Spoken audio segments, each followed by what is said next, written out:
So you are planning a conference, and because it's 2020, it's fall 2020, you probably realize by now that you can't do your in-person conference the way you were planning to do. You have to innovate and move online, which comes with its own challenges, but also a couple of really cool opportunities. So I wanted to share a few tips based on a conference that I'm working with right now, how you can create more connections between your participants, because we all know the more your participants feel seen, they feel heard, they feel connected to the other people around them, the more they'll engage with the content, with the speakers. And it makes me always remember, like, all the conferences that I attend, I usually attend because I want to meet people, I want to network, I want to walk away with some new friends and not just with a bunch of content, especially virtually. I think a lot of the content can be easily watched on YouTube. So what are you actually creating to help people connect with each other? So I'm going to go through my notes. This is kind of like an impromptu video that I thought I'll just create a quick little breakdown of some ideas that I have. And to start, let me give you tip number 1. The very beginning, when participants first show up to your experience, are the most important. It's the moment where they decide to engage or they decide to disengage with you. And if you don't have something planned for when they log on to the Zoom event or onto the live stream that keeps them engaged and start connecting right away, then you're already missing out. And it's going to be really hard to get them to engage again with you. So think about, what are some questions you might be able to ask in the chat? What are some fun games and activities you can do that as people are trickling in, as they're arriving, and as you know, not everybody will arrive exactly at the same time. So you have to have something happening as everybody's logging in, as they're trying to get their microphone all set up, as they're adjusting their video camera, right? And ideally, this should be a really low bar in terms of having to use any new technology. So if you can use something like chat in Zoom, super easy. Almost everyone knows how to use the chat. Asking some questions like, what are you most excited about to learn today? Or here's one of my favorite questions that I like to ask someone when I get to know them for the first time. What is one thing everyone should try at least once in their lifetime? This is a question that also will be part of a new Ask Deep Questions deck. I created these cards with a bunch of questions. So if you want more questions that you can ask your participants, you should check those out. They're called Ask Deep Questions. Or another question that I love to ask is, if you had to give a presentation about the topic of the conference, what would it be about? Because we all know that at conferences, it's not always about the speakers. It's the attendees oftentimes have a lot of wisdom, they have a lot of knowledge. So how can we tap into that already? And that's a great question to get people talking and connecting with each other. So that's tip 1. Make sure, hold on, wrong button, that you ask people to engage right away. Ideally, you also want to play some like background music so it's not super quiet and awkward. Now, second tip, and this is maybe my most favorite thing to do. Actually, no, tip 3 is my most favorite thing. But tip 2 is really important, again, to get everyone feel seen and heard and safe and ready to engage. And this is all about checking in with your attendees. The first tip was all about what you do first thing when they log in. So if somebody logs in just on time or a little bit late, they might miss that. So what do we do once you have officially started your program? How do we make sure that everybody does at least one action, if not ideally 3 things, to help them feel acknowledged? And if you're having a smaller group, if you're hosting it on Zoom with less than 100 people, I highly recommend using things like breakout rooms or asking questions in the chat.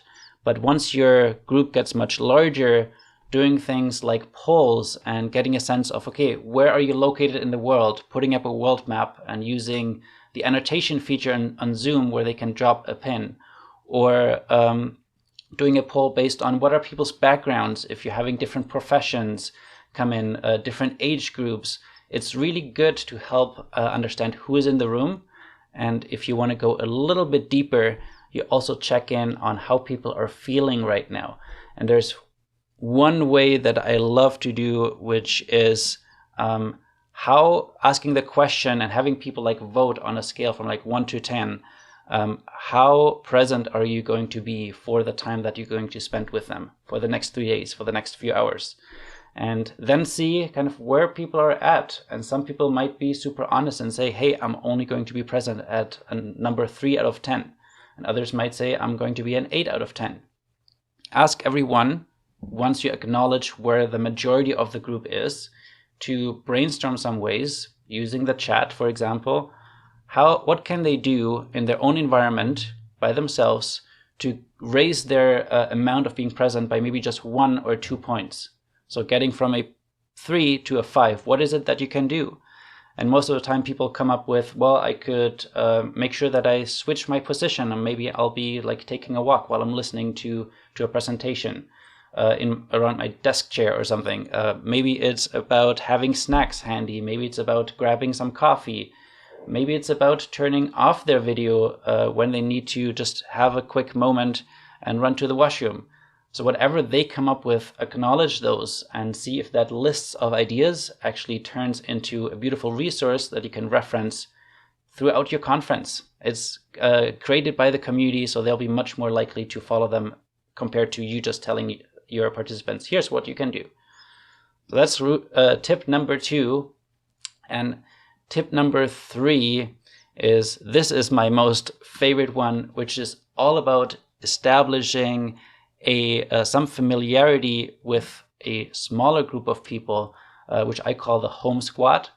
This idea is based on if you have hundreds or even thousands of people attending, and somebody's logging in and all they see is like this grid of like hundreds and thousands of people, they will feel like just one small particle in a universe of people. They will feel very insignificant. But once you put people in breakout rooms or smaller groups, then they will feel, first of all, a lot more responsibility to engage and interact, because it's much harder to hide if you're in a group of 4 or 5 people and you have your video off than if there's 100 people on the screen and you have your video off. So using things like breakout rooms, and ideally with the same group of people that you meet throughout the experience, maybe at the beginning and end of every day, and you have that moment to see the same people, you create some kind of like community with them, because what you want to do is you want to first of all ask them some questions like come up with a team name or like group name, and then you can rename the breakout rooms the next time they meet. You could ask them to come up with some kind of shared purpose, like what is it that you have in common that brought you here. And then at the end, of course, you want to make sure, maybe end of the first day, end of the experience, have them come together and share what was your biggest aha moment today, and make sure that there is this time built into your programming where they have this moment to debrief, because that's really where they deepen the learning, they deepen the connections that were made from what you're setting up for your conference. So ask them, what was your biggest aha moment, your biggest takeaway? What's an action that you're going to take now with the new learning that you have? And maybe they will even start to hold each other accountable. So those are my 3 tips. I know there's more that I wanted to share, but I feel like we're getting close to 10 minutes. So this seems like a really good start. Let me know if any of this resonates. If you're watching this video and you want more tips on how to facilitate connections online and offline, please make sure you hit subscribe and the notification bell, like this video, share it with people that you think might appreciate this. And yeah, stay tuned for more. Have a wonderful week, my friends. See you soon. Oh, and thanks for watching. I created this little animation that I wanted to show you because I'm really proud of it. So, yay! Thank you. And also, I'll be adding some YouTube tips in the rest of this video. So, see you soon.